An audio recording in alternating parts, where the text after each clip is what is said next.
Hello everyone, welcome to Eklavya Snatak and I am Sachin. आज मैं आप सभी को सेमेस्टर 8 से जो आपका पॉलिटिकल साइंस का सब्जेक्ट है development process and social movements in contemporary India, इसके कुछ मोस्ट इंपॉर्टेंट क्वेश्चंस करवाने वाला हूं जो कि आपके एग्जाम में आने के बहुत ज़्यादा चांसेस हैं। एग्जाम फोकस्ड ये पूरे वीडियो रहने वाली है और बहुत ज़्यादा वेटेज रहने वाला है इन क्वेश्चंस का। तो चलिए वीडियो को आगे बढ़ाया जाए। और अगर आपको फ्री पीडीएफ नोट्स डाउनलोड करने हैं तो आप @एकलव्य स्नातक 1 जो कि हमारा टेलीग्राम चैनल है, आप इसको ज्वाइन कर लेना। यहाँ पे आपको सारे के सारे भाई जो लेटेस्ट अपडेट्स हैं वो टाइम टू टाइम मिलते रहेंगे। जितनी भी वीडियोस की पीडीएफ्स वगैरह हैं वो सारी की सारी यहाँ पे अपलोड जो है वो होती रहती है। ठीक है, तो आपको कोई प्रॉब्लम नहीं आएगी। आगे बढ़ते हैं। पहला क्वेश्चन है हमारा, analyse the role of the state in the development process of contemporary India. State यानी कि हमारे देश की जो सरकार है उसका क्या रोल होता है डेवलपमेंट के पूरे प्रोसेस में कंटेम्प्रेरी इंडिया की अगर हम बात करें। इसको स्टार्ट करेंगे एक इंट्रोडक्शन के साथ। तो देखिए, इंडिपेंडेंस के बाद क्या हुआ था, इंडिया ने एक मिक्स्ड इकोनॉमी का मॉडल अपनाया था। आपको पता है कि जहां पर जो गवर्नमेंट है वो भी काम करने वाली थी और प्राइवेट सेक्टर भी काम करने वाला था डेवलपमेंट के लिए। द स्टेट, जो हमारी सरकारें होती है ना, उनका बहुत बड़ा रोल होता है भाई इकोनॉमिक ग्रोथ में और लोगों की भलाई में, सोशल वेलफेयर और एजुकेशन को कैसे आगे बढ़ाना है, हेल्थ केयर, हॉस्पिटल्स, इंफ्रास्ट्रक्चर, और ये जो इनइक्वालिटी है, रिच और पुअर का गैप है, इसको कैसे कम करना है, इसमें जो हमारे देश की सरकार है उसका सबसे अहम रोल होता है। In contemporary India the role of the state has change from direct control of the economy to a supportive and regulatory role. तो हमारे यहाँ पे क्या हो रहा है कि भाई जो स्टेट का रोल है वो थोड़ा सा बदला है। ठीक है, अब स्टेट क्या है, थोड़ा सा सपोर्टिव हो गया है, लेकिन अभी भी डेवलपमेंट प्रोसेस में स्टेट का बहुत, सेंट्रल गवर्नमेंट वगैरह का बहुत अहम रोल रहता है।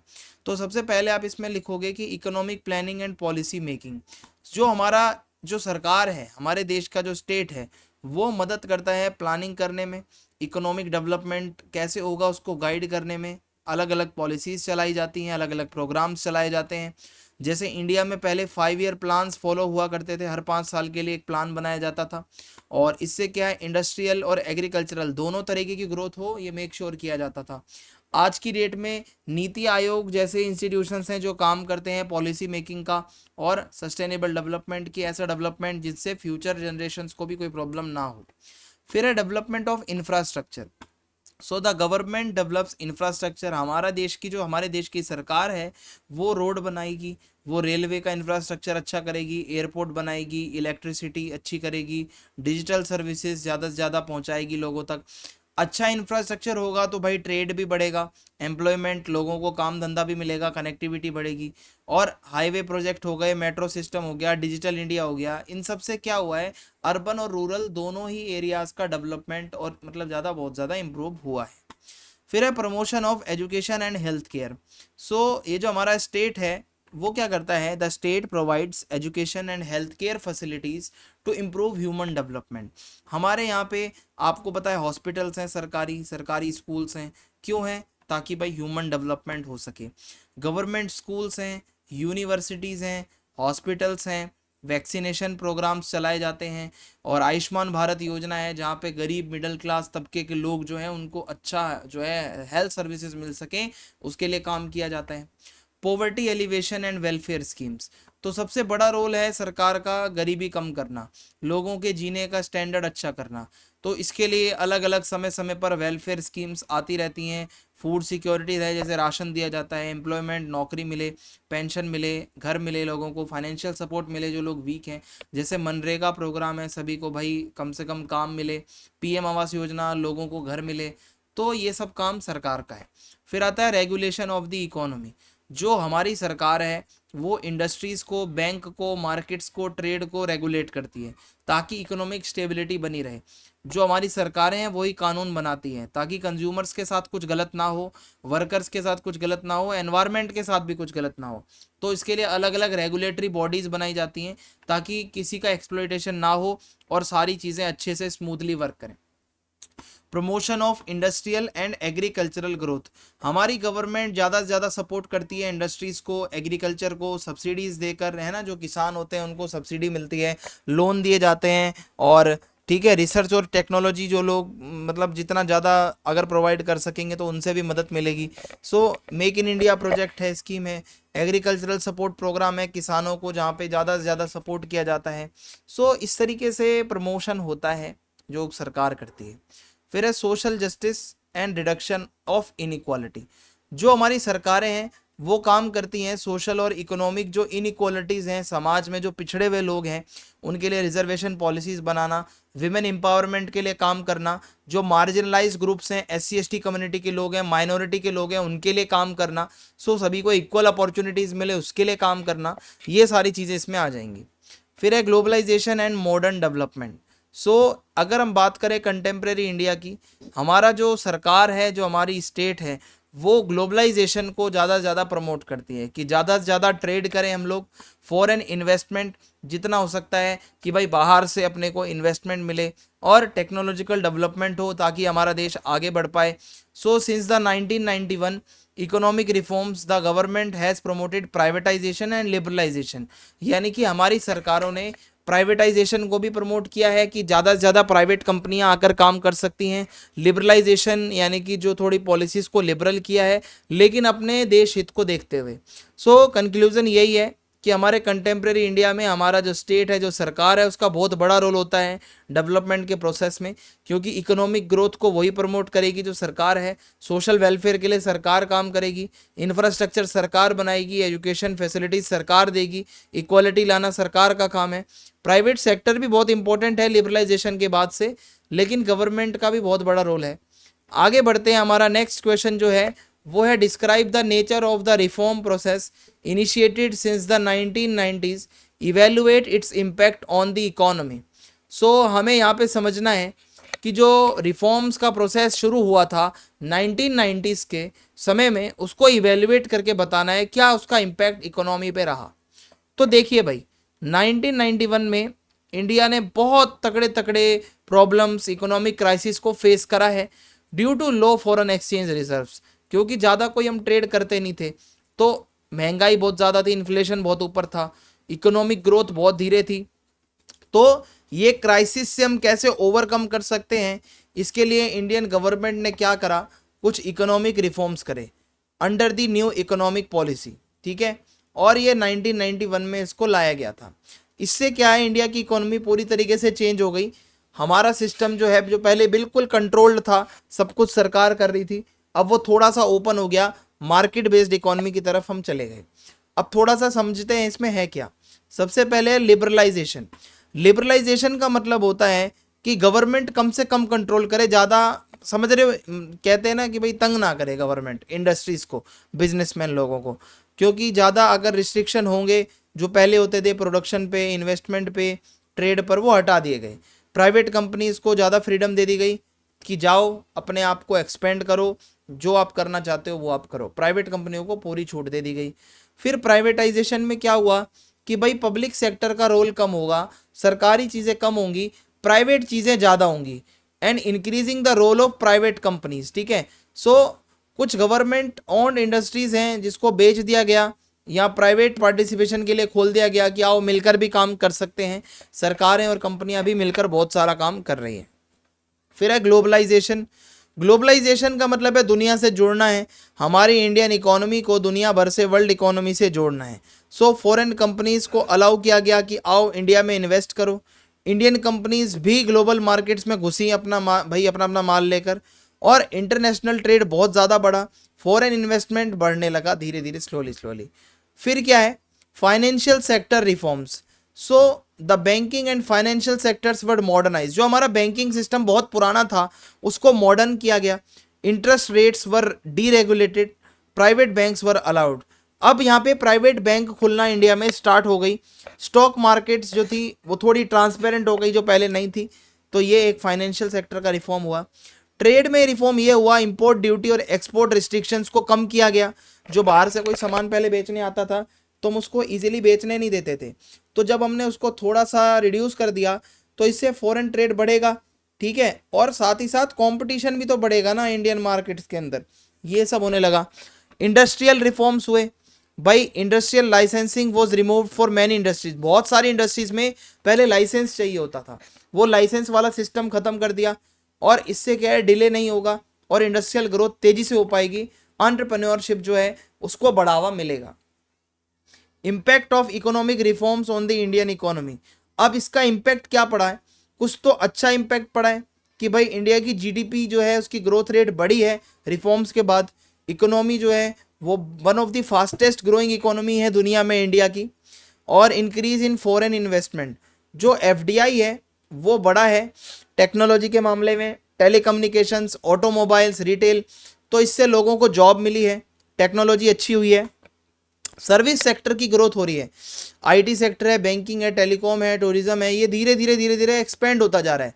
इंडिया आज की डेट में बहुत बड़ा ग्लोबल सेंटर बन गया है सॉफ्टवेयर और बिजनेस सर्विसेज का, और इंडियन एक्सपोर्ट्स जितने ज़्यादा से ज़्यादा बढ़े हैं ना, वो पहले कभी नहीं बढ़े थे इतने, और इंडिया अब ग्लोबल इकोनॉमी से इंटीग्रेट हो रहा है, जुड़ रहा है, इंटरनेशनल ट्रेड इंप्रूव हो रहा है, और बेटर कंज्यूमर चॉइसेस। अब जब कंपटीशन ज़्यादा होगा कंपनियों के बीच में तो क्वालिटी अच्छी मिलेगी गुड्स एंड सर्विसेज की, तो अब लोगों को ज़्यादा से ज़्यादा प्रोडक्ट अच्छे दाम पर मिल रहे हैं, अच्छे प्रोडक्ट मिल रहे हैं।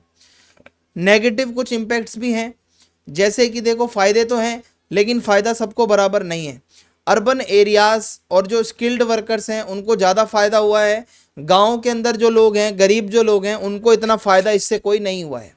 जो स्मॉल इंडस्ट्रीज़ हैं छोटी मोटी, उनकी भी प्रॉब्लम्स हैं कि भाई उनको टफ कंपटीशन फेस करना पड़ रहा है, जो बाहर से कंपनियां आके काम कर रही हैं, कई बारी छोटी छोटी इंडस्ट्रियां इंडिया की ख़त्म हो गई, क्लोज हो गई कुछ सेक्टर्स में। बात करें एग्रीकल्चरल चेंजेस की, चैलेंजेस की, सो एग्रीकल्चर इंडस्ट्रीज़ की तरह तो एकदम से ग्रो नहीं करा, बहुत सारे फार्मर्स हैं जिन्होंने प्रॉब्लम्स फेस करी, जैसे इनकम कम है, कर्ज में ज़्यादा है, सपोर्ट ज़्यादा नहीं मिल रही है, और इसके अलावा जॉबलेस ग्रोथ। सो इकोनॉमी तो बढ़ रही है लेकिन नौकरी बहुत कम लोगों को मिल रही है। टेक्नोलॉजी बेस्ड इंडस्ट्रीज़ के लिए आपको स्किल्ड वर्कर चाहिए, अब जो इंडिया में अनस्किल्ड वर्कर्स हैं उनका तो काम धंधा कुछ बचा नहीं ना फिर, तो इस तरीके से तो ये इसके नेगेटिव इम्पैक्ट्स में आ जाएगा जो आप इसको बता सकते हो। अब हम आगे बढ़ते हैं अपने नेक्स्ट क्वेश्चन की तरफ।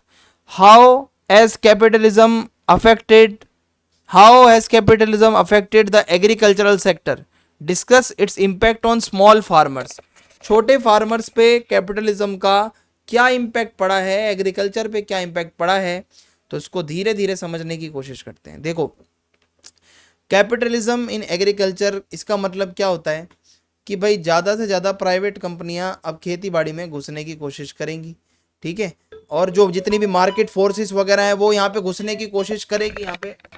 तो भाई हुआ क्या है, जैसे ही कैपिटलिज्म इंडिया के अंदर आया है तो पहले क्या होता था, लोग अपने गुजारे के लिए फार्मिंग करते थे, अब लोग कमर्शियल फार्मिंग कर रहे हैं, अब क्रॉप्स उगाई जा रही हैं बेचने के लिए, प्रॉफिट के लिए, अपने पर्सनल कंजप्शन के लिए बहुत कम उगाई जाती हैं, कैश क्रॉप्स ज़्यादा उगाई जा रही हैं, जैसे कॉटन है, शुगर केन है, या चाय की क्रॉप है, ये सब ज़्यादा उगाया जा रहा है। यूज़ ऑफ मॉडर्न टेक्नोलॉजी, यानी कि कैपिटलिज्म की वजह से क्या हुआ है, आज की डेट में ट्रैक्टर का यूज़ हो रहा है, फर्टिलाइजर्स का यूज़ हो रहा है, पेस्टिसाइड्स का यूज़ हो रहा है, हाइब्रिड सीड्स आ गए हैं, इरिगेशन सिस्टम अच्छा हो गया है। ये जो मॉडर्न मेथड्स आए हैं ना, इसकी वजह से एग्रीकल्चरल प्रोडक्शन और एफिशिएंसी दोनों बढ़ गई है और बहुत अच्छा हो गया है जो भी हुआ है। फिर है ग्रोथ ऑफ एग्री बिजनेस, आज की डेट में बड़ी बड़ी प्राइवेट कंपनियां आ गई हैं जो कि एग्रीकल्चर में बहुत इंपॉर्टेंट रोल प्ले कर रही हैं, चाहे सीड प्रोडक्शन का काम हो, या फूड प्रोसेसिंग का काम हो, स्टोरेज का काम हो, मार्केटिंग का काम हो, बड़ी बड़ी कंपनियां आगे पैसा लगा रही हैं इसमें। Contract farming and corporate farming भी बहुत ज़्यादा बढ़ रही है, बड़ी बड़ी कंपनियां खुद खेती करवा रही हैं पैसे देके। इसके अलावा इंटीग्रेशन विद ग्लोबल मार्केट्स का मतलब है कि आज की डेट में हमारा जो इंडिया का एग्रीकल्चर है वो इंटरनेशनल मार्केट्स के साथ कनेक्ट हो चुका है। आज की डेट में जो फार्मर्स हैं वो डिपेंड करते हैं कि ग्लोबल डिमांड क्या है, दुनिया को क्या चाहिए वो चीज़ हम उगा के दे रहे हैं, दुनिया में क्या प्राइस चल रहा है उतना प्राइस हम ले रहे हैं, यानी कि इससे उनकी इनकम और कौन सी क्रॉप उगानी है ये चॉइस सीधी तरीके से अफेक्ट हो रही है। देन उसके बाद आता है इंक्रीज्ड इन्वेस्टमेंट इन एग्रीकल्चर, यानी कि प्राइवेट इन्वेस्टमेंट जब फार्मिंग में हो रही है, cold storage, transport, food industries, ये सब इंप्रूव हो रहा है, इंफ्रास्ट्रक्चर अच्छा हो रहा है, मार्केट अपॉर्चुनिटीज बढ़ रही हैं, इन सब की वजह से सब कुछ अच्छा अच्छा हो रहा है। और अब मैं अगर आपको बताऊं कैपिटलिज्म की वजह से छोटे फार्मर्स को क्या नुकसान हुआ है, क्या दिक्कत आ रही है, तो देखो कुछ तो दिक्कत है, कुछ पॉजिटिव भी चीज़ें हैं, इम्पैक्ट दोनों तरीके के होते हैं। तो पहले हम पॉजिटिव के ऊपर बात कर लेते हैं। सबसे पहले तो ये है कि मार्केट की तरफ एक्सेस मिल गया है, छोटे छोटे फार्मर्स को भी अपॉर्चुनिटी मिल रही है कि अपनी क्रॉप्स को बड़ी मार्केट्स में जाके बेचो और ज़्यादा से ज़्यादा प्रॉफिट कमाओ कमर्शियल फार्मिंग करके। इसके अलावा टेक्नोलॉजी इंप्रूव हो गई है, प्रोडक्टिविटी काफ़ी ज़्यादा बढ़ गई है। मॉडर्न फार्मिंग टेक्निक्स आज की डेट में जो फार्मिंग हो रही है उससे छोटे छोटे फार्मर्स को बहुत मदद मिल रही है कि वो अपना क्रॉप का प्रोडक्शन बढ़ा पाएं, अपनी इनकम को वो बढ़ा पाएं। एम्प्लॉयमेंट अपॉर्चुनिटीज़, जब धीरे धीरे ये एग्री बिजनेस बढ़ता है, फूड प्रोसेसिंग की ग्रोथ होती है इंडस्ट्रीज़ की, तो इससे जॉब्स मिलती हैं लोगों को, गाँव के लोग जाकर इनमें काम कर सकते हैं जिनसे उनका कुछ फ़ायदा हो जाएगा। कुछ इसके नेगेटिव पॉइंट्स भी हैं, जैसे कि मॉडर्न एग्रीकल्चर सुनने में तो अच्छा लग रहा है लेकिन इसके लिए बहुत एक्सपेंसिव सीड्स चाहिए, बहुत पैसा लगाना पड़ता है, फर्टिलाइजर्स वगैरह में पैसा लगता है, मशीनरी में पैसा लगता है, पेस्टिसाइड्स में पैसा लगता है। तो जो छोटे फार्मर्स हैं उनको अक्सर लोन लेना पड़ता है, ठीक है, इन कॉस्ट को कैसे मैनेज करना है उसके लिए, और कभी कभी इसी वजह से वो कर्ज में चले जाते हैं। तो ये एक इसका नेगेटिव पॉइंट हो जाएगा। फिर है डिपेंडेंस ऑन प्राइवेट कंपनीज। अब हो क्या रहा है, फार्मर्स जो हैं वो प्राइवेट जो सीड है और जो फर्टिलाइजर कंपनीज हैं उन पे ज़्यादा डिपेंडेंट हो गए हैं, और जब ये इतनी सारी चीज़ों के प्राइस बढ़ते हैं तो इनका खुद का प्रॉफिट कम हो जाता है क्योंकि ये डिपेंड है प्राइवेट कंपनियों से आने वाले सामान पे। अनइक्वल बेनिफिट, जो बड़े फार्मर्स हैं जिनकी ज़मीन ज़्यादा है उनका पैसा ज़्यादा है, उनको फ़ायदा ज़्यादा मिल रहा है, लेकिन जो छोटे फार्मर्स हैं, जो मार्जिनल फार्मर्स हैं, वो स्ट्रगल कर रहे हैं, वो कंपटीशन में ही कहीं नहीं आ पा रहे हैं। सो उनके लिए तो ये नेगेटिव पॉइंट है। Price fluctuation and market risk, छोटे फार्मर्स जो हैं सफ़र ग्रेटली, उनको बहुत नुकसान होता है जब एकदम से फसल के रेट गिरते हैं मार्केट में। ग्लोबल कंपटीशन और अनस्टेबल प्राइजेस की वजह से फार्मिंग कभी कभी अनसर्टेन भी हो सकती है, हमेशा फ़ायदेमंद नहीं होती है। Land loss and rural inequality, बहुत सारे छोटे फार्मर्स को फोर्स किया जाता है कि अपनी ज़मीन को बेच दो, उनकी इनकम कम होती है भाई, वो कर्ज में होते हैं, उनको बेचना पड़ता है। इससे क्या होता है, रूरल इनइक्वालिटी बढ़ जाती है, अमीर और अमीर हो जाते हैं, जो फिर छोटे छोटे ये गरीब फार्मर्स हैं ये शहरों की तरफ काम ढूंढने आ जाते हैं। फिर उसके बाद है एनवायरमेंटल प्रॉब्लम्स। अगर ज़्यादा केमिकल्स का यूज़ करोगे, ग्राउंड वाटर का ज़्यादा यूज़ करोगे कमर्शियल फार्मिंग के लिए, तो क्या होगा भाई, इससे क्या है कि हमारी मिट्टी को नुकसान पहुंचेगा, ठीक है।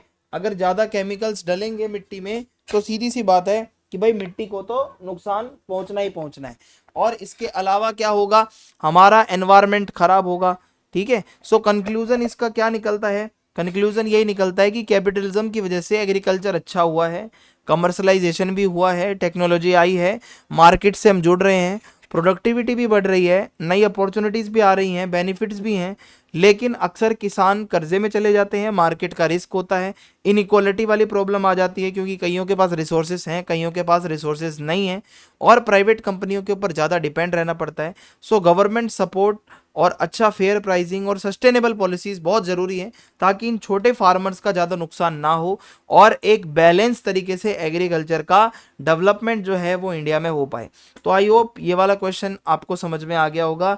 अब हम आगे बढ़ेंगे अपने नेक्स्ट क्वेश्चन की तरफ, जो है critically analyse the special economic zone policy in India. तो हमारे इंडिया के अंदर स्पेशल इकोनॉमिक जोन पॉलिसी क्या है, ये आपसे पूछा जा रहा है। तो चलिए मैं आपको बता देता हूँ क्या है इसमें। देखो भाई, स्पेशल इकोनॉमिक जोन जिसको SEZ भी कहा जाता है, ये वो एरियाज होते हैं जहाँ पर बिजनेस और ट्रेड के जो व्यापार के कानून होते हैं वो बहुत डिफरेंट होते हैं बाकी कंट्री के एरियाज से। जो गवर्नमेंट ऑफ इंडिया है उसने इस पॉलिसी को इंट्रोड्यूस किया ताकि वो ज़्यादा से ज़्यादा एक्सपोर्ट कर पाए, बाहर से लोग ज़्यादा से ज़्यादा इंडिया में आके इन्वेस्ट करें, एम्प्लॉयमेंट जनरेट हो, लोगों को नौकरियां मिले और ज़्यादा से ज़्यादा इंडस्ट्रियल ग्रोथ हो पाए। सो गवर्नमेंट ऑफ इंडिया ने ये स्पेशल इकोनॉमिक जोन का एक्ट 2005 में पास किया था और 2006 से ये लागू हो गया था। अब इस स्पेशल इकोनॉमिक जोन्स में होता क्या है मैं आपको बताता हूँ। जो भी इस जोन्स के अंदर कंपनियाँ होती हैं उनको टैक्स में एग्जेम्पशन मिलता है, उनसे ज़्यादा टैक्स नहीं लिया जाता और कस्टम ड्यूटी कम हो जाती है, और इसके अलावा इंसेंटिव मिलते हैं जो भी यहाँ पे आके इन्वेस्ट करता है उसको। तो इससे क्या होगा, ज़्यादा से ज़्यादा बाहर की कंपनियां आएंगी, वो अपना पैसा धीरे धीरे इंडिया में लगाने लगेंगी। और क्या होता है, बेटर इंफ्रास्ट्रक्चर। जो स्पेशल इकोनॉमिक जोन्स होते हैं इंडिया में, वहाँ मॉडर्न इंफ्रास्ट्रक्चर होता है, वहाँ के रोड बहुत अच्छे होते हैं, वहाँ की इलेक्ट्रिसिटी, वहाँ के आसपास के पोर्ट्स बहुत अच्छे डेवलप्ड होते हैं, कम्युनिकेशन एंड ट्रांसपोर्ट की फैसिलिटीज़ बहुत अच्छी होती हैं। सो इंफ्रास्ट्रक्चर अच्छा मिलता है जहाँ स्पेशल इकोनॉमिक जोन्स देखने को मिलते हैं। फिर है promotion of foreign investment. So special economic Jones policies का मेन मकसद क्या था कि फॉरेन डायरेक्ट इन्वेस्टमेंट को बढ़ाना है, ज़्यादा से ज़्यादा बाहर के देश आकर हमारे इंडिया में इन्वेस्ट करें और बिजनेस का जो पूरा प्रोसीजर है वो आसान हो पाए, गवर्नमेंट कम से कम रिस्ट्रिक्शन लगाए, गवर्नमेंट कम से कम इंटरफेयर करे। फिर है export oriented development. Special economic zones mainly focus करते हैं भाई goods and services for export to increase foreign exchange earnings. ठीक है, तो ये इनका एक्सपोर्ट के ऊपर ज़्यादा फोकस रहता है। अब कुछ इसके बेनिफिट्स हैं तो कुछ इसके नुकसान भी हैं। पॉजिटिव इम्पैक्ट क्या है पहले मैं आपको ये समझा देता हूँ। तो देखो भाई, पॉजिटिव में ये लिख सकते हो कि स्पेशल इकोनॉमिक जोन्स हैं, इससे क्या हुआ है, इंडिया के जो एक्सपोर्ट्स हैं खासकर आईटी सेक्टर में, इलेक्ट्रॉनिक्स में, टेक्सटाइल्स में यानी कपड़ों में, फार्मास्यूटिकल्स में, ये काफ़ी ज़्यादा इससे कंट्रीब्यूशन मिला है, इसमें बहुत मदद मिली है इंडिया को ये बनाने से, और नौकरियां जनरेट हो रही हैं। स्पेशली जो इकोनॉमिक जोन्स होते हैं ये नौकरियां क्रिएट करते हैं भाई। इसकी वजह से क्या होता है, मैन्युफैक्चरिंग में, आईटी सेक्टर में, लॉजिस्टिक्स में, सर्विसेज में आपको जॉब्स मिलती हैं। बहुत सारे स्किल्ड भी वर्कर्स हैं, सेमी स्किल्ड वर्कर्स भी हैं जिनको अपॉर्चुनिटी मिलती है, जिनको नौकरी मिल जाती है। इसके अलावा इंडस्ट्रियल एंड इकोनॉमिक ग्रोथ, तो स्पेशल इकोनॉमिक जोन्स इनकरेज करते हैं इंडस्ट्रियलाइजेशन को, ज़्यादा से ज़्यादा फैक्ट्रियाँ लगाई जाएं उस एरिया में, इकोनॉमिक एक्टिविटीज़ ज़्यादा से ज़्यादा हों उस एरिया में, ताकि डोमेस्टिक और फॉरेन कंपनीज वहाँ पे आए, वहाँ इंटरेक्ट करें और कुछ फ़ायदा इंडिया को हो सके उस चीज़ से। फिर है infrastructure development. So development of special economic Jones, इसकी वजह से क्या होता है, रोड अच्छे हो जाते हैं। जो भी स्पेशल इकोनॉमिक जोन होगा वहाँ का रोड बहुत अच्छा होगा, कम्युनिकेशन नेटवर्क बहुत अच्छा होगा, एयरपोर्ट्स वहाँ के बिल्कुल पास में होंगे, अर्बन फैसिलिटीज़ बहुत अच्छी होंगी जहाँ आसपास फैक्ट्रियाँ हैं। सो कहने का मतलब है ये इसके पॉजिटिव इम्पैक्ट्स हैं जो आप लिख सकते हो। इसके अलावा कुछ इसके क्रिटिकल चीज़ें भी हैं जैसे लैंड एक्विजिशन प्रॉब्लम्स। अब बड़े बड़े जो खेती बाड़ी की ज़मीनें हैं वो एक्वायर करके स्पेशल इकोनॉमिक जोन्स में बदली जा रही हैं। तो स्पेशल इकोनॉमिक जोन्स में बदला जा रहा है बड़े बड़े एग्रीकल्चरल लैंड्स को। Many farmers loss land and livelihood, बहुत से ऐसे किसान हैं जिनकी ज़मीनें वो खो रहे हैं, नौकरी उनकी जा रही है, और फिर वो प्रोटेस्ट करते हैं, फिर वो कुछ स्टेट्स में भाई कॉन्फ्लिक्ट्स भी करते हैं। अनइक्वल बेनिफिट्स, जो स्पेशल इकोनॉमिक जोन्स का फ़ायदा है वो कुछ ही जगहों पर है, अर्बन और जो डेवलप्ड एरियाज़ हैं, जो बैकवर्ड एरियाज़ हैं, गाँव के एरियाज़ हैं, उनको ज़्यादा फ़ायदा नहीं मिलता है, तो उनके लिए तो किसी काम की ये पॉलिसी है नहीं। एक्सप्लॉइटेशन ऑफ वर्कर्स, सो कुछ स्पेशल इकोनॉमिक जोन्स में क्या होता है, जो वर्कर्स है ना उनको कम दिहाड़ी मिलती है, उनकी जॉब सिक्योरिटी ज़्यादा नहीं होती है, और जो लेबर प्रोटेक्शन है वो बहुत बेकार होती है। सो इससे क्या होता है, companies aim to reduce production cost, क्योंकि कंपनी चाहती है उनका पैसा कम लगे, फ़ायदा ज़्यादा मिले, तो ये चीज़ें अक्सर देखने को मिलती हैं। इसके अलावा tax exemptions and incentives provided to companies reduce government revenue, जो बाकी जगहों से सरकार टैक्स लगाती है वो स्पेशल इकोनॉमिक जोन्स में नहीं लगता, जिसकी वजह से सरकार का नुकसान होता है, which could otherwise be use for welfare and development programmes. जो ये टैक्स का पैसा कहीं और यूज हो सकता है वो टैक्स ही नहीं मिल पाता है, और एनवायरमेंटल प्रॉब्लम्स भी आती हैं जब स्पेशल इकोनॉमिक जोन्स में बहुत तेज़ी से फैक्ट्रियाँ लगाई जाती हैं, और इससे क्या होता है, एनवायरमेंटल डैमेज होता है, पॉल्यूशन बढ़ता है, और जंगलों को काटा जाता है, नेचुरल रिसोर्सेज का बहुत एक्सेसिवली यूज़ किया जाता है। सो एनवायरमेंटल कंसर्न है जो कि बिल्कुल वैलिड है, बिल्कुल जेन्युइन है। फिर उसके बाद आगे है limited success in some areas. So not all special economic zones became successful, हर जगह का हर स्पेशल इकोनॉमिक जोन सक्सेसफुल नहीं होता है, कुछ प्रोजेक्ट्स फेल भी हो जाते हैं क्योंकि उनकी प्लानिंग अच्छी नहीं होती है, या फिर इन्वेस्टमेंट उतना ज़्यादा नहीं आ पाता, या उसकी डिमांड नहीं होती उतनी। सो वो जो ज़मीन है वो क्या है कि भाई अंडर यूज रह जाती है, ठीक है, एक तरीके से। सो ये सारी चीज़ें हैं जो आप इसमें बता सकते हो। नाउ अब हम आगे बढ़ेंगे अपने नेक्स्ट क्वेश्चन की तरफ। The process of economic development has most significantly affected the weaker sections of society, examine this statement. जो इकोनॉमिक डेवलपमेंट हम करते हैं ना उसका सबसे ज़्यादा जो अफेक्ट, जो उसका जो असर होता है वो वीक सेक्शंस जो होते हैं सोसाइटी के, उन पे ज़्यादा होता है। सो क्या आप इस चीज़ को मानते हैं? अगर मानते हैं तो समझ लेते हैं क्या है। देखो, इकोनॉमिक डेवलपमेंट का मतलब है आपकी फैक्ट्रियाँ डेवलप होंगी, आपकी टेक्नोलॉजी आगे बढ़ेगी, आपके शहर डेवलप होंगे, आपके शहर की एजुकेशन डेवलप होगी, आपकी इनकम बढ़ेगी।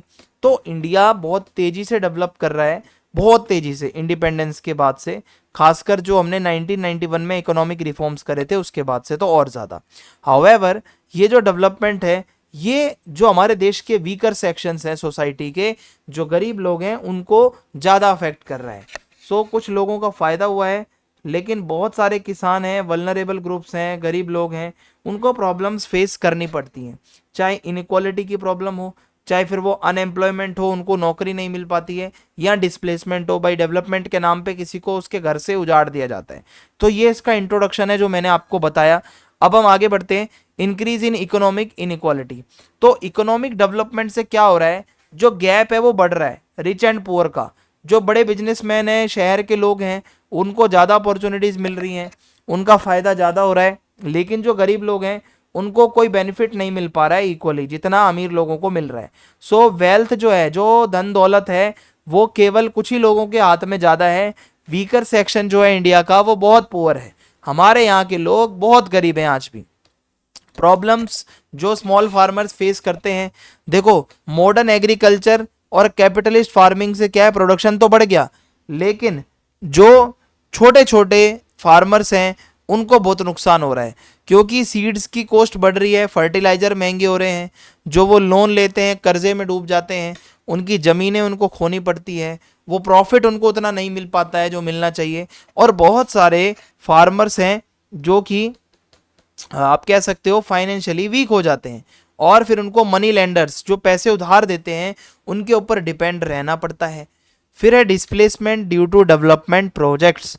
इसमें क्या होता है, जब आप बड़े बड़े डैम्स बनाते हो, हाईवे बनाते हो, फैक्ट्री लगाते हो, माइनिंग का कोई प्रोजेक्ट छेड़ते हो, या स्पेशल इकोनॉमिक जोन्स बनाते हो, तो बहुत से गरीब लोगों को उनकी ज़मीनों से वहाँ से हटा दिया जाता है। जैसे ट्राइबल कम्युनिटीज़ हैं, जो विलेजर्स हैं, जिनके पास ज़मीनें नहीं हैं, जो मजदूर हैं, उनको अपना घर और अपना लाइवलीहुड दोनों छोड़ना पड़ता है। और रिहेबिलिटेशन सपोर्ट वाज ऑफन इनएडिक्वेट। और फिर जो रिहैब का प्रोसेस होता है, उनके जंगलों से, उनके घरों से उनको हटाकर एक नया, एक शहर में घर दिया जाता है, जहाँ पर फिर वो नहीं रह पाते, वो प्रॉपरली उनको अच्छा नहीं लगता जैसा वो पहले रहा करते थे। Unemployment and informal work. अब इंडस्ट्रियलाइजेशन और मॉडर्नाइजेशन की वजह से जॉब्स तो मिली हैं, लेकिन बहुत सारे जो ट्रेडिशनल लोग थे जो काम करते थे, उनकी नौकरी चली जा चुकी है। जो हैंडलूम वर्कर्स हैं, जो हाथ के कारीगर हैं, जो छोटे छोटे प्रोड्यूसर्स हैं, वो बड़ी इंडस्ट्रीज से भाई टक्कर नहीं ले पा रहे हैं। और बहुत सारे गरीब लोग हैं जो अब आज की डेट में इनफॉर्मल सेक्टर में काम कर रहे हैं, जहाँ उनकी दिहाड़ी बहुत कम है, जहाँ पर उनकी जॉब सिक्योरिटी बिल्कुल भी नहीं है, और जहाँ पर वर्किंग कंडीशन बहुत ख़राब है। सो फिफ्थ हेडिंग है urbanisation and slum growth. So economic development से क्या हो रहा है, माइग्रेशन ज़्यादा बढ़ रहा है। लोग शहरों की तरफ जाते हैं जॉब्स ढूंढने, लोग शहरों की तरफ जाते हैं काम की तलाश में। हावेवर, जो बहुत से गरीब लोग होते हैं वो स्लम्स में रहते हैं, बस्तियों में रहते हैं, जहाँ पर ना तो घर अच्छे होते हैं, ना साफ सफाई होती है, ना भाई हेल्थ केयर अच्छा होता है, ना साफ पानी होता है। सो अर्बन ग्रोथ से फ़ायदा किसका होता है, अमीर लोगों का। गरीब लोगों को भाई जाके बस्तियों में रहना पड़ता है। अब इसका ट्राइबल लोगों पे क्या इम्पेक्ट पड़ता है, देखो, जो ट्राइबल लोग हैं, जो वीकर कास्ट हैं, उनको बहुत हैविली इसका इम्पैक्ट झेलना पड़ता है जब कोई माइनिंग का प्रोजेक्ट चलता है। उनकी जगहों को तोड़ा फोड़ा जाता है, उनके जंगलों को काटा जाता है, उनकी लैंड एक्विजिशन, उनकी ज़मीनें उनसे छीन ली जाती हैं। सो जो उनका एक्सेस होता है फॉरेस्ट में जाने का, नेचुरल रिसोर्सेज को यूज़ करने का, वो भी उनसे छीन लिया जाता है। Social exclusion. तो अब होता क्या है, समाज से भी उनको निकाल दिया जाता है, गरीबी में उनको रहना पड़ता है। फिर है limited access to education and health care.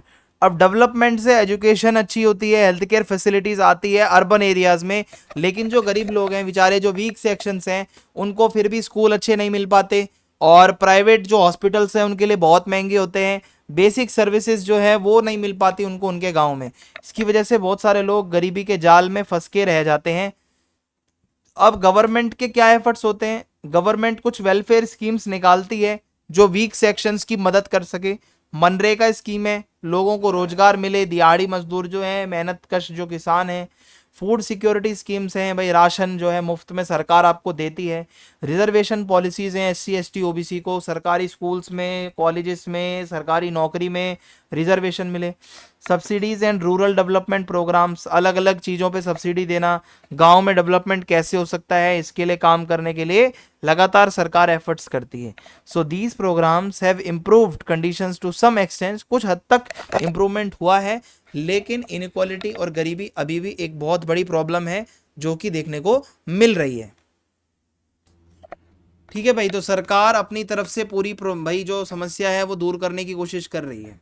अब यहाँ पे हमारा अगला क्वेश्चन है, right a detail note on tribal और पीजेंट मूवमेंट्स इन इंडिया। हमारे देश के अंदर ट्राइबल और पीजेंट मूवमेंट्स जो चलाए गए हैं आज तक, उसके ऊपर आपको डिटेल में कुछ बताना है। तो देखो भाई, ट्राइबल और पीजेंट मूवमेंट्स जो है इंडिया में, वो बहुत इंपॉर्टेंट सोशल मूवमेंट की कैटेगरी में आते हैं, क्योंकि जो ट्राइबल लोग होते हैं, जो किसान होते हैं, उनको कभी किसी ने बहुत एक्सप्लॉइट किया होगा, तंग किया होगा, उनको ऑप्रेस किया होगा, उनको दबाया गया होगा, इनजस्टिस उनके साथ अन्याय हुआ होगा, तभी तो उन्होंने अपनी आवाज़ उठाई। सो जो ट्राइबल कम्युनिटीज़ हैं और जो किसान हैं यानी पीजेंट्स हैं, उन्होंने बहुत सफ़र किया है, क्योंकि उनसे हाई टैक्स लिया गया, कईयों से लैंड ग्रैब, उनकी ज़मीनें हड़प ली गई, मनी लेंडर्स, जमींदार, ब्रिटिश कॉलोनियल पॉलिसीज, इन तीनों चारों चीज़ों ने मिलकर जो है उनको लूटा, उनको तंग किया, उनको एक्सप्लॉइट किया। So these movements aim to protect land. अब इन्होंने अपनी आवाज़ उठाई कि अपनी ज़मीन को प्रोटेक्ट करना है, अपने राइट्स के लिए खड़ा होना है, अपने कल्चर के लिए खड़ा होना है, अपने लाइवलीहुड के लिए खड़ा होना है। सो ये इंडिया के सोशल और पॉलिटिकल हिस्ट्री में बहुत बड़ा रोल है, ये जो मूवमेंट्स चलाए गए थे। अब जो इंडिया के ट्राइबल मूवमेंट्स हैं, मैं आपको बताता हूँ। ट्राइबल मूवमेंट्स का मतलब है जो स्ट्रगल किया है ट्राइबल कम्युनिटीज़ ने अपनी ज़मीनों को बचाने के लिए, अपने जंगलों को बचाने के लिए, अपनी पहचान को बचाने के लिए, अपना ट्रेडिशनल जो एक लाइफ को जीने का तरीका है उसको बचाने के लिए। ट्राइबल्स लोगों ने बाहर के लोगों को हमेशा अपोज किया है, चाहे वो अंग्रेज अधिकारी हों, चाहे ज़मींदार हों, चाहे मनी लेंडर हों, चाहे कॉन्ट्रैक्टर हों, उनको उनकी नज़र में ये सारे ही शैतान हैं, क्योंकि ये मूवमेंट ज़्यादातर वॉयलेंट थे। ये लोग सीधा हाथापाई पे उतर आए थे और रीजन बेस्ड थे, अलग अलग इंडिया की जगहों पर ये मूवमेंट्स चल रहे थे। अब ट्राइबल मूवमेंट्स के जो मेन कॉजेज़ हैं, मेन कॉजेज़ मैं आपको बता देता हूँ कि जब किसी से उनके ज़मीन का, जंगलों में रहने का जो राइट है वो छीन लिया जाएगा, तो कोई भी ट्राइबल कम्युनिटी का आदमी तो गुस्सा होगा। फिर उसके बाद है हैवी टैक्सेस, किसी के ऊपर बहुत ज़्यादा हैवी टैक्स लगाना भी समझदारी का काम तो नहीं है। एक्सप्लॉइटेशन बाय मनी लेंडर्स, अब जो ये साहूकार लोग होते हैं ये भी बहुत ज़्यादा तंग करते हैं। फोर्स लेबर, भाई जबरन आप किसी से काम करवा रहे हो तो ये भी सही नहीं है। लैंड एलिनेशन, ठीक है, उनकी ज़मीनें ही उनसे छीन के अलग कर ली, हड़प ली, और उनका जो कल्चर है, ट्राइबल कल्चर, उसको पूरी तरीके से ख़त्म कर दिया गया। सो जो ब्रिटिश लोगों ने, अंग्रेज जब यहाँ पर थे, उन्होंने जो कानून बनाए ना, उन्होंने ट्राइबल लोगों को ही रोक दिया जंगल की चीज़ों को यूज़ करने से, क्योंकि भाई देखो ट्राइबल लोग तो जंगलों से जुड़े हुए हैं, अब आप उनके जंगलों को ही उनसे छीन लोगे तो कैसे काम चलेगा, फिर तो नहीं चल पाएगा काम। कुछ नाम बताता हूँ आपको इंपॉर्टेंट जो ट्राइबल मूवमेंट्स रहे हैं इंडिया की हिस्ट्री में। संथाल रेबेलियन 1855 टू 1856, यहाँ पर जो संथाल कम्युनिटी के लोग थे, उन्होंने ब्रिटिशर्स के अगेंस्ट रिवॉल्ट किया था, ब्रिटिशर्स के अगेंस्ट उन्होंने आवाज़ उठाई थी, जमींदार्स के अगेंस्ट उन्होंने आवाज़ उठाई थी, मनी लेंडर्स के अगेंस्ट उन्होंने आवाज़ उठाई थी। और वो लोग कहाँ के थे, आज का जो बिहार और झारखंड का एरिया है, वहाँ पर वो संथाल लोग थे जिन्होंने आवाज़ अपनी बुलंदी से उठाई थी। फिर मुंडा रिबेलियन आता है 1899 से 1900, यहाँ पे बिरसा मुंडा लीड करते हैं इस पूरे क्रांति को, और इस मूवमेंट ने ब्रिटिश लैंड पॉलिसीज़ को अपोज किया है। जो अंग्रेजों ने ज़मीन के जो नियम कानून बना रखे थे, ठीक है, वो बहुत ख़राब थे। तो जो यहाँ पे बिरसा मुंडा वगैरह जितने भी और थे, उन्होंने डिमांड की कि हमें ट्राइबल राइट्स चाहिए, हमारे जो कम्युनिटी के राइट्स हैं वो दो। फिर 1831 से 32 में कोल रिबेलियन है, जो कोल कम्युनिटी के लोग हैं वो भी लैंडलॉर्ड्स के अगेंस्ट, आउटसाइडर्स के अगेंस्ट आवाज़ उठाते हैं। भील मूवमेंट है, जो भील्स कम्युनिटी के लोग थे, उन्होंने भी अंग्रेज़ों के खिलाफ, अपना जो सेंट्रल और वेस्टर्न इंडिया है वहाँ अंग्रेज बहुत कंट्रोल अपना दिखा रहे थे, तो भील कम्युनिटी ने उनको अपनी ताकत दिखाई। अब ये जो ट्राइबल मूवमेंट्स होते हैं, इनका इम्पैक्ट क्या पड़ता है, इनका असर क्या पड़ता है। देखो, जब कोई आवाज़ उठाता है सो लोगों में अवेयरनेस स्प्रेड होती है, ट्राइबल कम्युनिटी के लोगों को पता चलता है कि हमारे साथ कुछ बुरा हो रहा है, और गवर्नमेंट के ऊपर एक प्रेशर आता है कि भाई कुछ कानून ऐसे बनाओ जिनसे हमारा प्रोटेक्शन हो सके, और ट्राइबल आइडेंटिटी जो उनकी पहचान है उसको मजबूती मिलती है, और इससे क्या है आगे के जो फ्यूचर के ट्राइबल स्ट्रगल्स हैं उनको इंस्पिरेशन मिलती है कि हमारे बाप दादाओं ने कभी आवाज़ उठाई थी, तो आगे चल के जब कोई अपने राइट्स के लिए लड़ेगा ना, तब उसको याद आएगा कि ये ट्राइबल मूवमेंट्स जो चलते थे एक टाइम पे उनकी वैल्यू क्या थी। हावेवर बहुत सारे मूवमेंट्स हैं उनको दबा भी दिया जाता था फोर्सफुली, ताकत का यूज़ करके। आज की डेट में अगर मैं आपको बताऊं इंडिया के अंदर किसानों के बारे में, सो देखो पीजेंट मूवमेंट्स का मतलब होता है जो किसान हैं बेचारे फार्मर्स हैं, उनका एक्सप्लॉइटेशन होगा तो वो उसके अगेंस्ट में खड़े तो होंगे। जब वो उसके अगेंस्ट में खड़े होंगे भाई, वो किसके अगेंस्ट होंगे? Landlords, zamindars, money landers, colonial जो रूलर्स थे यहाँ पे ब्रिटिशर्स थे, उन्होंने ही तो इनको तंग किया हुआ था।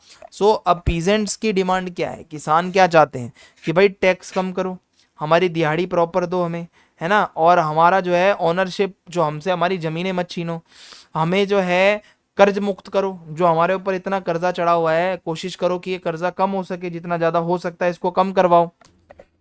ओके, सो ज़्यादातर जो मूवमेंट्स हुई वो बहुत ऑर्गेनाइज थी, और जो पॉलिटिकल लीडर्स होते थे वो भी उसको सपोर्ट करते थे, बहुत सारे पीजेंट्स लीडर्स भी रहे हैं इंडिया में। अब पीजेंट मूवमेंट क्यों हो रही है मैंने आपको बता दिया, मेन कारण क्या है भाई, लैंड रेवेन्यू बहुत ज़्यादा है, ज़मींदार लोग बहुत तगड़ी तरीके से एक्सप्लॉइट कर रहे हैं, ज़बरदस्ती जो है फोर्स्ड कल्टीवेशन, जबरन उनसे चीज़ें उगवाई जा रही हैं। पोवर्टी एंड डेट, यानी कि गरीबी में है वो बेचारे, है ना, कर्ज में है। फेमीन्स एंड लो एग्रीकल्चरल इनकम, लगातार अकाल पड़ना, खेती बाड़ी से उतना पैसा निकल नहीं पा रहा। So British land revenue system, जैसे जमींदारी सिस्टम था, रैयतवाड़ी सिस्टम था, जहाँ पे वो जाके पैसे वसूलते थे, तो इससे सफ़र कौन करता था? सफ़र करता था जो किसान है, जो बेचारा पीजेंट है।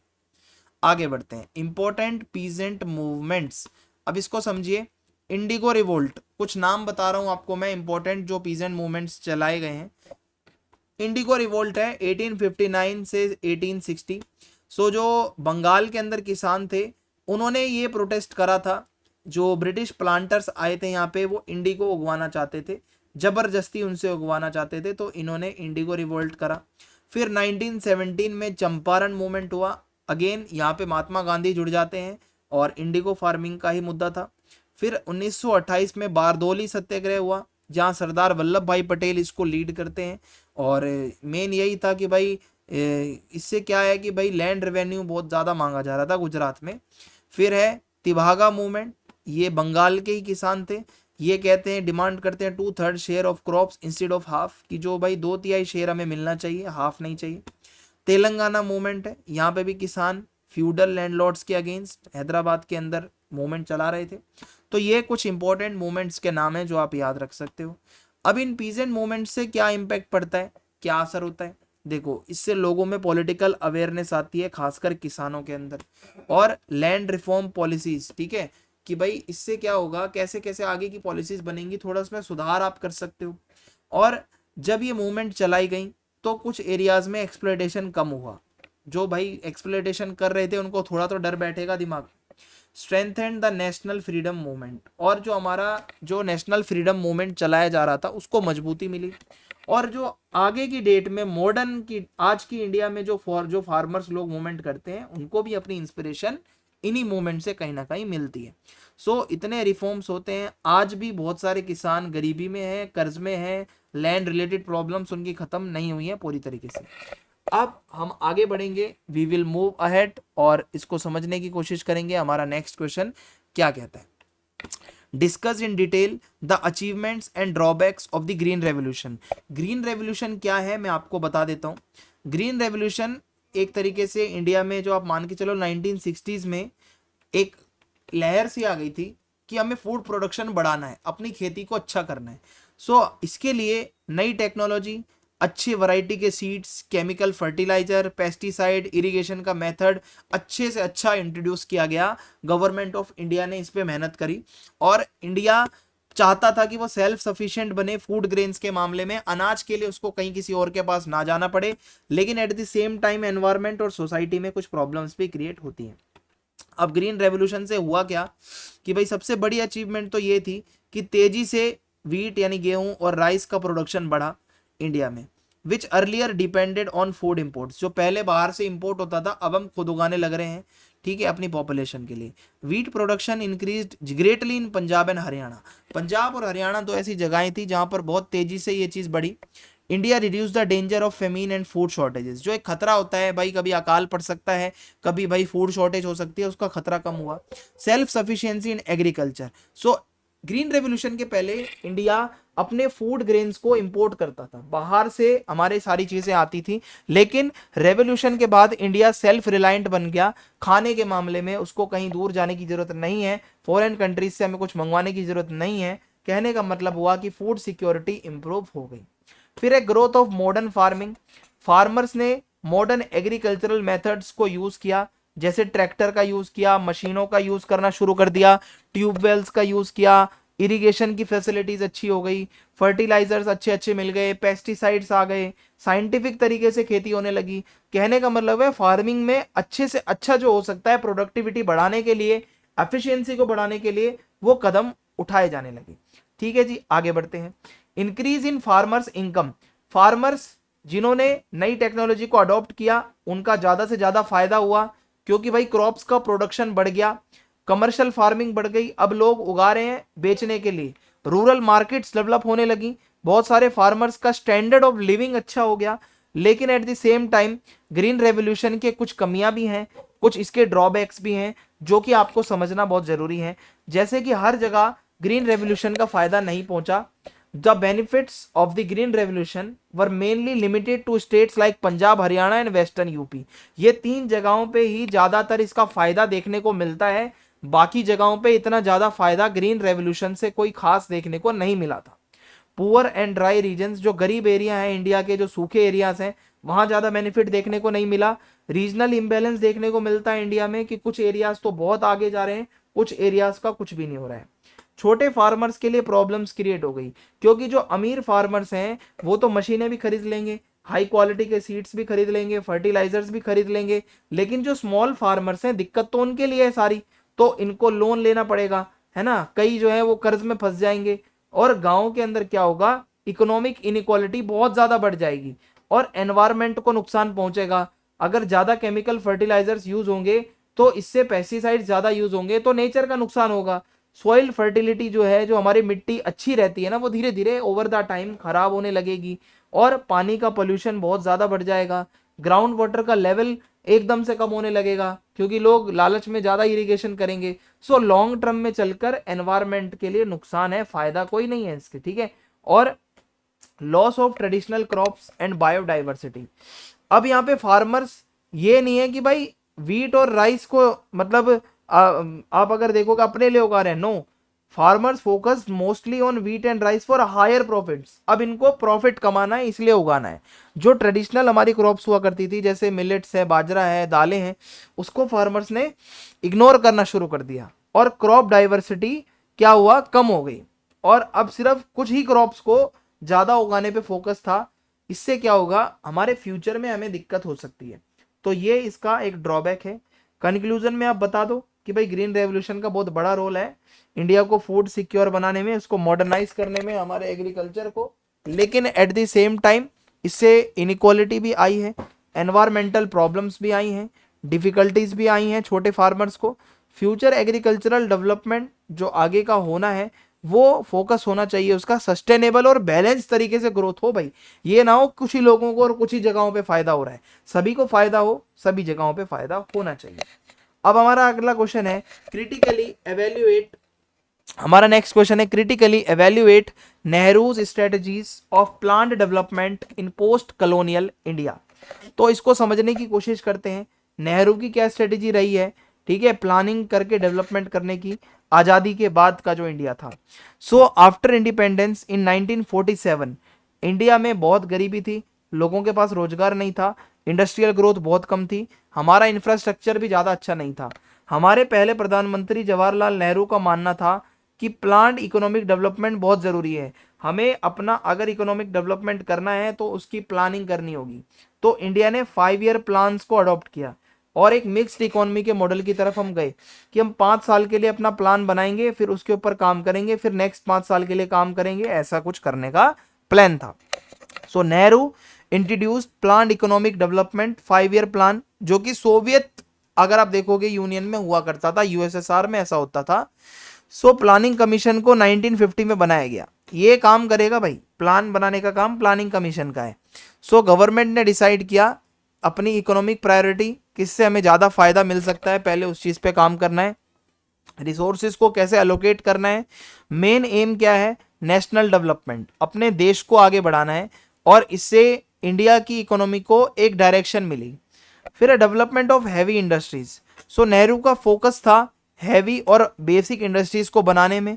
स्टील के प्लांट्स लगाने हैं, मशीन के टूल्स हैं, पावर प्रोजेक्ट्स हैं, इनको बनाया गया, इसको स्टैब्लिश किया गया। पब्लिक सेक्टर, सरकारी इंडस्ट्रीज जो होती है ना, बड़ी बड़ी हैवी इंडस्ट्रीज सरकार के अंडर में थी, उसको इंपॉर्टेंस दी गई। और इंडस्ट्रियलाइजेशन को माना गया कि अगर इकोनॉमिक्स, अगर आपको अपनी अच्छी करनी है, अपने देश की अर्थव्यवस्था सुधारनी है, तो इंडस्ट्रियलाइजेशन इज रियली इंपॉर्टेंट। अपने देश में फैक्ट्रियां लगानी पड़ेंगी। फॉर एग्जाम्पल भिलाई का स्टील प्लांट लगाया गया, राउरकेला का लगाया गया उड़ीसा में, दुर्गापुर स्टील प्लांट लगाया गया, ताकि इंडिया को एक बेस मिले अपनी इंडस्ट्रीज का, कि भाई हाँ हमारे पास भी फैक्ट्रियां एंड ऑल है। मिक्स्ड इकोनॉमी मॉडल, नेहरू ने ना तो पूरा सब कुछ प्राइवेट करा, ना सब कुछ सरकारी करा। नेहरू ने मिक्स्ड इकोनॉमी को अपनाया, जहां पब्लिक और प्राइवेट दोनों सेक्टर्स मिलकर काम करेंगे। पब्लिक सेक्टर कंट्रोल करेगा कुछ इंपॉर्टेंट इंडस्ट्रीज को, प्राइवेट सेक्टर कंज्यूमर इंडस्ट्रीज, छोटी इंडस्ट्रीज को, ट्रेड को कंट्रोल कर सकता है। एम यही है कि भाई एक जगह प्राइवेटाइजेशन ही पूरा करके पैसा सिर्फ कुछ ही लोगों के हाथ में नहीं देना, बैलेंस बनाना था नेहरू को कैपिटलिज्म और सोशलिज्म का। आई होप ये आपको पता होगा क्या है, 12th में भी आपने इसके बारे में पढ़ा होगा। Focus on scientific and technological development, Nehru का मानना था साइंस बहुत ज़रूरी है अगर आप मॉडर्न होना चाहते हो। आईआईटीज, बड़े बड़े साइंटिफिक इंस्टीट्यूशंस बनाए गए, बड़े बड़े डैम्स बनाए गए, जिसको टेम्पल ऑफ मॉडर्न इंडिया भी कहा जाता है। ये रिसर्च और टेक्निकल एजुकेशन को ज़्यादा से ज़्यादा इनकरेज किया गया। ये नेहरू का विज़न था कि भाई आईआईटीज बनानी है, हमारे देश में इंजीनियर्स निकालने हैं, और इससे साइंस के फील्ड में इंडिया को आगे बढ़ाना है जितना ज़्यादा हो सकता है। अचीवमेंट्स ऑफ नेहरू स्ट्रेटजी, अब इससे क्या हुआ, नेहरू की जितनी भी पॉलिसीज थी ना, उससे एक फाउंडेशन बन गया। रोड, डैम, इलेक्ट्रिसिटी को बढ़ाया गया, पब्लिक सेक्टर इंडस्ट्रीज को बनाया गया ज़्यादा से ज़्यादा, जिससे लोगों को नौकरियां मिली। इंडिया जो है अब ज़्यादा से ज़्यादा फैक्ट्रियों का सामान खुद बनाने लगा, जिससे हमें दूसरों पर डिपेंड रहने की ज़रूरत नहीं है। और जैसे कि अगर मैं आपको बताऊं, unlike many newly independent countries, India ने अपनी डेमोक्रेसी को बहुत अच्छे से मेंटेन किया है, इकोनॉमिक डेवलपमेंट भी किया है, और डेमोक्रेटिक तरीके से हमने इकोनॉमिक डेवलपमेंट किया है अपने देश में। सो डेवलपमेंट का मेन एम है देश को एक रखना है, सेक्युलरिज्म, सभी धर्मों के लोग समान हैं, किसी से भेदभाव नहीं करना है। ये सबसे बड़ी इंपॉर्टेंट अचीवमेंट है हमारी पोस्ट कॉलोनियल इंडिया में। आज़ादी के बाद का जो भारत है उसकी हमारी ये सबसे बड़ी अचीवमेंट आप कह सकते हो। सो कुछ इसके क्रिटिसिजम्स भी हैं, जैसे कि कुछ क्रिटिक्स कहते हैं कि नेहरू का ज़्यादा फोकस जो है वो इंडस्ट्रीज़ पे था, खेती बाड़ी पे थोड़ा कम था, क्योंकि जो गांव की गरीबी है वो ख़त्म नहीं हुई। एग्रीकल्चरल प्रोडक्टिविटी लो थी शुरुआती सालों में जब इंडिया आज़ाद हुआ था। फूड शॉर्टेज तो बहुत ही कॉमन थी 1960s में। सो एक इम्बैलेंस है कि ज़्यादा बस फैक्ट्रियों पे ही ध्यान देना है, या खेती बाड़ी के लिए भी आपको कुछ करना है या नहीं करना। Growth of bureaucracy and slow economic growth, तो प्लानिंग सिस्टम जो था बहुत ब्यूरोक्रेटिक था, बहुत कंट्रोल था, लाइसेंस सिस्टम होता था, बड़े बड़े अधिकारी लाइसेंस जारी करते थे, हर चीज़ को बहुत अपने कंट्रोल में रखते थे। प्राइवेट इंडस्ट्रीज छोटी मोटी जो थी उनको तो बहुत रिस्ट्रिक्शंस का सामना करना पड़ता था। इकोनॉमिक ग्रोथ बहुत धीरे थी, कह सकते हो हिंदू रेट ऑफ ग्रोथ, यानी कि बहुत ही ज़्यादा स्लो इकोनॉमिक ग्रोथ थी। बहुत सारे इकोनॉमिस्ट मानते हैं कि इतना स्टेट कंट्रोल अच्छा नहीं है, इतना ज़्यादा अगर सरकार कंट्रोल करके रखेगी तो कैसे काम चलेगा भाई, इससे तो कंपटीशन बिल्कुल बेकार हो जाएगा, एफिशिएंसी तो अच्छी कभी आ ही नहीं पाएगी आपके देश में। तो कंक्लूजन क्या निकलता है कि नेहरू की जो प्लान डेवलपमेंट की स्ट्रेटजी थी उसका बहुत बड़ा रोल है एक मॉडर्न इंडिया बनाने में, क्योंकि नेहरू ने ही इंडस्ट्रीज को कैसे लगाना है ये सोचा, साइंटिफिक इंस्टीट्यूशंस को कैसे बनाना है ये सोचा, इंफ्रास्ट्रक्चर कैसे अच्छा करना है इसको सोचा। ठीक है, तो आप मान के चलो कि भाई ये बहुत ज़रूरी भी था लॉन्ग टर्म के लिए। हाउएवर प्रॉब्लम्स जैसे कि ग्रोथ का कम होना, या ब्यूरोक्रेसी का बहुत ज़्यादा कंट्रोल होना, या एग्रीकल्चर को बिल्कुल इग्नोर करना, इसकी सक्सेस को लिमिट करता है। सो ओवरऑल नेहरू का जो मॉडल है वो एक बहुत स्ट्रॉन्ग फाउंडेशन है इंडिया के फ्यूचर डेवलपमेंट के लिए, इवन दो बाद में रिफॉर्म्स भी हुए, बाद में इम्प्रूवमेंट्स भी हुए। तो ये कुछ क्वेश्चंस हैं जो मैंने आपको बताए हैं, आप इनको ज़रूर करना, ठीक है। ये तो आपको करके ही जाने हैं, आपके पेपर में यहाँ से क्वेश्चन आने के पूरे पूरे चांसेस हैं। तो एक हमारा शॉर्ट नोट यहाँ पे आ सकता है कि राइट टू इन्फॉर्मेशन जो एक्ट है आरटीआई का 2005 में जो आया है, तो उसके बारे में आपसे पूछा जा सकता है। तो राइट टू इन्फॉर्मेशन एक्ट 2005 बहुत इंपॉर्टेंट कानून है इंडिया के अंदर, जो कि सिटीजन्स को अधिकार देता है कि आप किसी सरकारी ऑफिस से, कोई पब्लिक अथॉरिटी से जानकारी ले सकते हो। और इसको इसीलिए लाया गया था ताकि ट्रांसपेरेंसी आए, अकाउंटेबिलिटी बढ़े और सरकार अच्छे से काम कर पाए।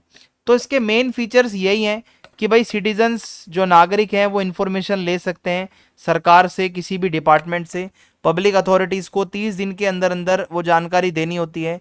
हर डिपार्टमेंट में एक पब्लिक इन्फॉर्मेशन ऑफिसर होता है, पीआईओ, जो कि आरटीआई वगैरह को देखता है। अगर इन्फॉर्मेशन नहीं मिलती तो सिटीजन्स एक अपील फाइल कर सकते हैं, तो उसके बाद वो और ऊपर चली जाती है फिर बात। और कुछ सेंसिटिव इन्फॉर्मेशन है जो नेशनल सिक्योरिटी से जुड़ी हुई है या प्राइवेसी से जुड़ी हुई है, वो इसमें शामिल नहीं होती। सो इसका फ़ायदा है कि भाई इससे करप्शन कम हुआ है, जो हमारी गवर्नमेंट के अधिकारी हैं वो अकाउंटेबल हुए हैं, डेमोक्रेसी को मजबूती मिली है, सिटीजन्स को पता चलता है कि सरकार कैसे डिसीजन ले रही है। कंक्लूजन क्या है भाई, आरटीआई एक्ट से सिटीजन्स एम्पावर हो रहे हैं, एक ट्रांसपेरेंसी बढ़ रही है एडमिनिस्ट्रेशन में, एक बहुत तगड़ा टूल है डेमोक्रेटिक राइट्स को बचाने के लिए। अगला शॉर्ट नोट आपका आ सकता है इंसिडेंट्स ऑफ फार्मर्स सुसाइड, जो लोग फार्मर्स सुसाइड कर रहे हैं आज की डेट में। सो फार्मर्स जो सुसाइड कर रहे हैं इंडिया के अंदर, बहुत सीरियस सोशल और इकोनॉमिक प्रॉब्लम है ये। बहुत सारे फार्मर्स को प्रॉब्लम्स आती हैं, कर्ज लेना, है ना, उसकी क्रॉप्स नहीं उतनी ज़्यादा बिक पाती है या फिर वो उगी नहीं पाती, फेलियर हो जाता है, इनकम कम होना, इरिगेशन की फैसिलिटीज़ ना होना, या खेती बाड़ी में बहुत ज़्यादा कॉस्ट लगना, इन प्रॉब्लम्स की वजह से फार्मर्स स्ट्रेस में रहते हैं। तो इसका मेन रीज़न यही है कि भाई कर्ज का जो बोझ है वो बढ़ जाता है हैवी लोन्स की वजह से, या कभी सूखा पड़ गया, बाढ़ आ गई, खेती बाड़ी ख़राब हो गई, या एग्रीकल्चरल प्रोडक्ट्स के पैसे ज़्यादा नहीं मिल रहे, या गवर्नमेंट की सपोर्ट नहीं मिल रही ज़्यादा, इंश्योरेंस वगैरह नहीं मिल रहा, मेंटल स्ट्रेस रहता है, गरीबी है। तो इससे क्या होगा, गांव में जो फैमिलीज़ हैं, चिल्ड्रन हैं, वो उनको सीधा सीधा इसका इम्पैक्ट देखने को मिलता है, गरीबी बढ़ जाती है, सोशल इकोनॉमिक इनस्टेबिलिटी आ जाती है। और गवर्नमेंट इसके लिए क्या करती है, कभी कभी लोन माफ़ भी कर देती है, या क्रॉप खराब हो गई है तो उसका इंश्योरेंस देती है, फाइनेंशियल सपोर्ट देती है, सब्सिडी देती है, और अलग अलग प्रोग्राम चलाती है इरिगेशन के लिए, मॉडर्न फार्मिंग सिखाई जाती है इनको। सो फार्मर्स हमारे देश की बैकबोन है, प्रॉपर सपोर्ट, अच्छे रेट पे इनकी फसल बिके, अच्छी फैसिलिटी इनको मिले, ये बहुत ज़रूरी है, क्योंकि इसी की वजह से आप इनके सुसाइड को रोक सकते हो, वो अपनी ज़िंदगी को जीना चाहते हैं, ठीक है। तो ये शॉर्ट नोट्स आ सकते हैं। इसी के साथ हमारी ये वीडियो यहाँ पे ख़त्म होती है। थैंक्स फॉर वॉचिंग, मिलते हैं नेक्स्ट वीडियो में।